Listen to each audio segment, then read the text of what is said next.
Today is the 23rd Sunday of the year. Our Gospel text is taken from Luke chapter 14, verses 25 through 33.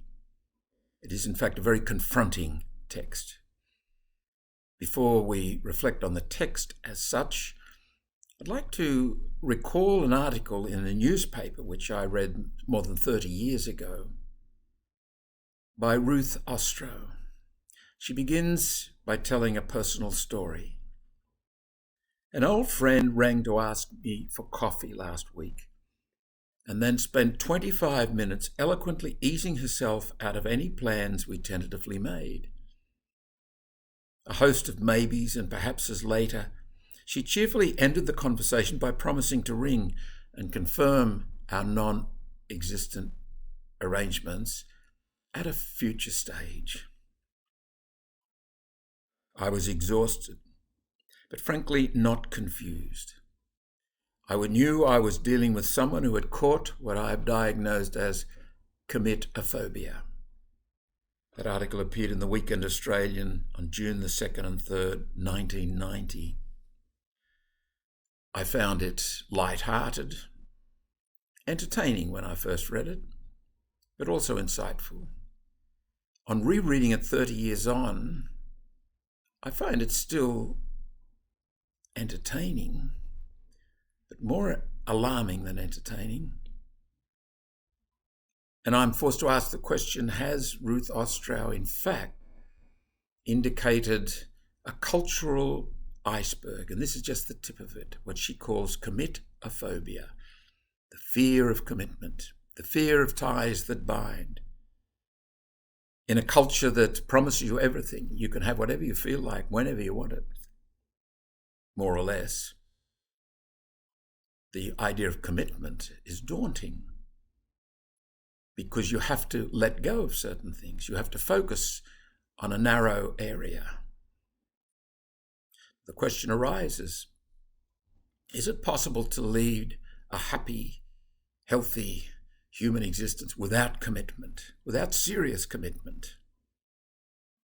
What happens to a life without commitment? Today's gospel raises the question of commitment and does so in the most blunt kind of way. Let's listen to the words of Jesus.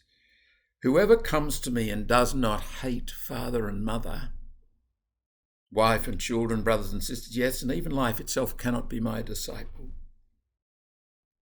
That word hate, surely it doesn't belong there. Indeed, I wish they could have found another word, but in fact the Greek word is misein, so it's definitely hate.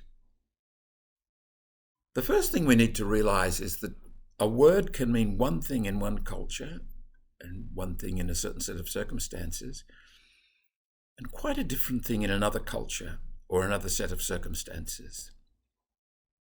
The Australian scripture scholar Father Michael Whelan, MSc, makes an observation that a number of scholars have made about the cultural reality behind this word. He says, in the Aramaic idiom spoken by Jesus, to love means to carry out one's obligations faithfully in regard to someone, no matter how you might feel about it.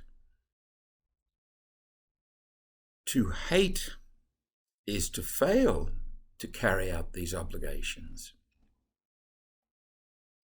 To say that you love one person or group and hate another is to say that you choose to carry out your commitments to one in preference to the other when these commitments are in conflict.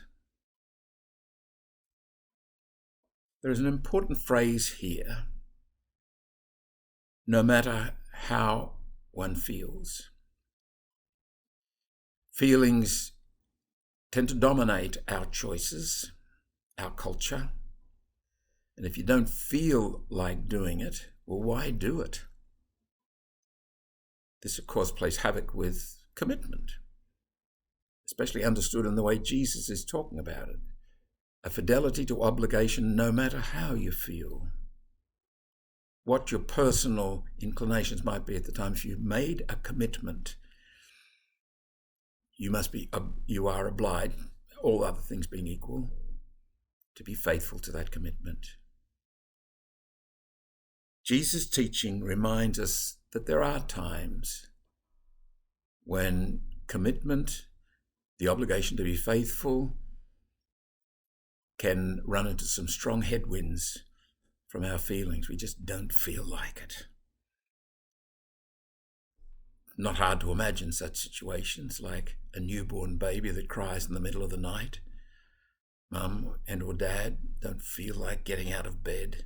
They're already sleep deprived, but they do it. Why? Because there is an obligation in fidelity to the commitment that they've taken on. Sometimes in life, we must do what we don't feel like doing. That's part of a deep, rich, adult existence.